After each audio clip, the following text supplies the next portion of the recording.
We'd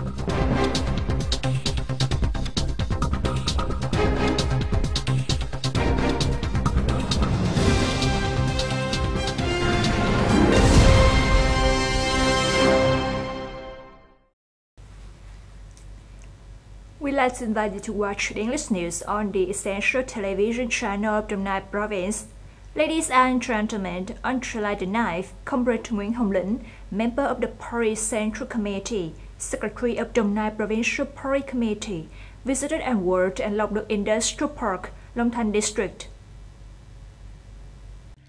Long Đức Industrial Park, with a scale of more than 280 hectares, was started construction in 2011 and put into operation in 2013.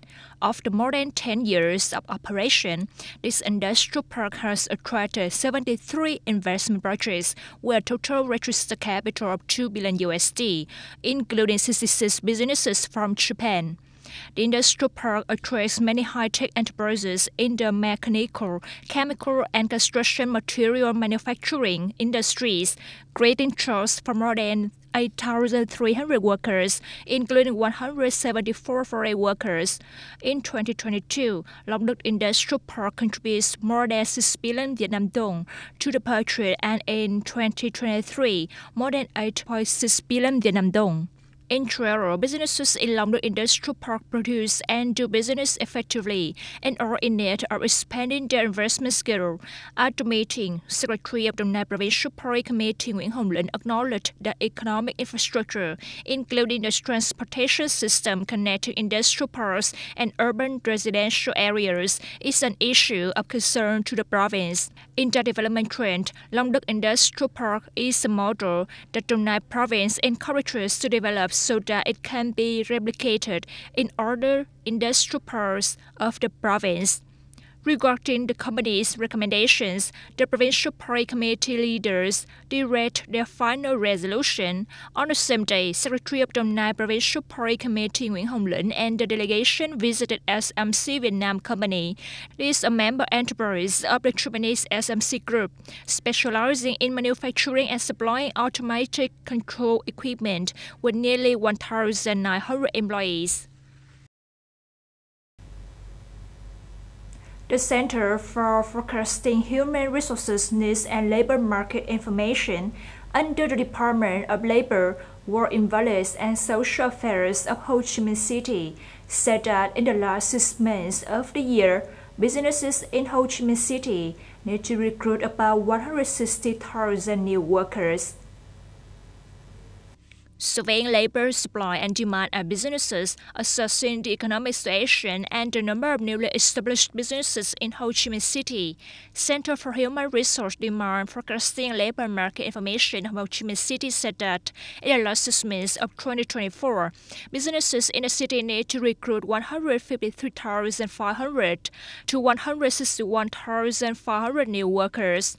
The trade and service industry group needs to recruit the most workers, from more than 102,000 to 108,000 people, accounting for nearly 67% of the total human resource need in the city. The industrial construction sector needs 50,700 to 53,300 workers, accounting for more than 33%. Most positions require trained workers at a rate of nearly 80%, of which university degrees or higher account for 19.54%. College level accounts for 23.16%. Intermediate level accounts for 21.72%, and primary school level accounts for 23.28%. The numbers announced by the National Tourism Administration for June and the first 6 months of the year all demonstrate the strong recovery of Vietnamese tourism.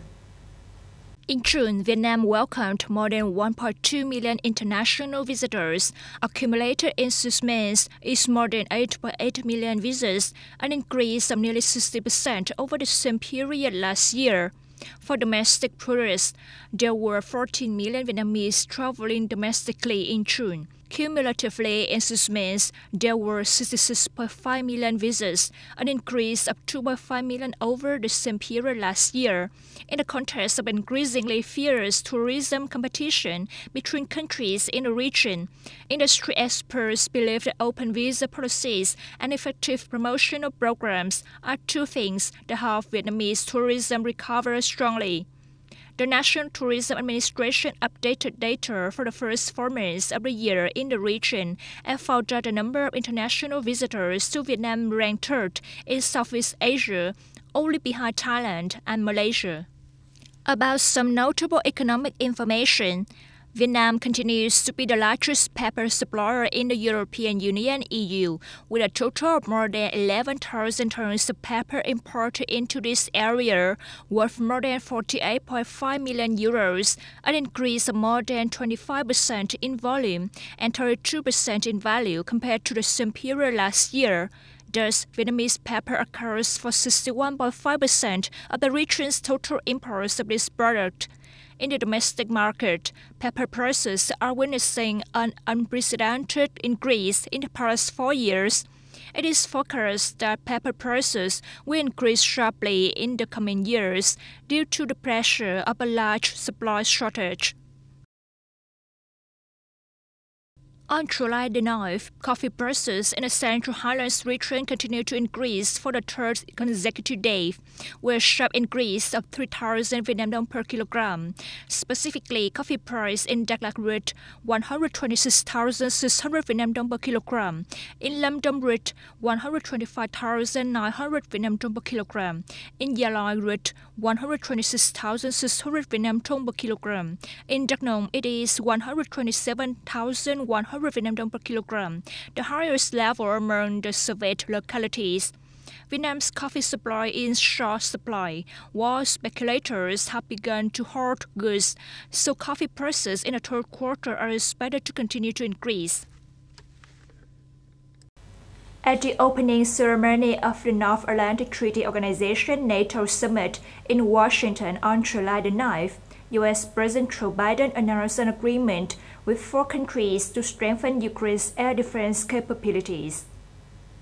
At the conference, President Biden said the U.S., Germany, the Netherlands, Romania, and Italy will provide Ukraine with 5 strategic air defense systems, and in the coming months, the U.S. and its partners intend to provide Ukraine with dozens of tactical air defense systems.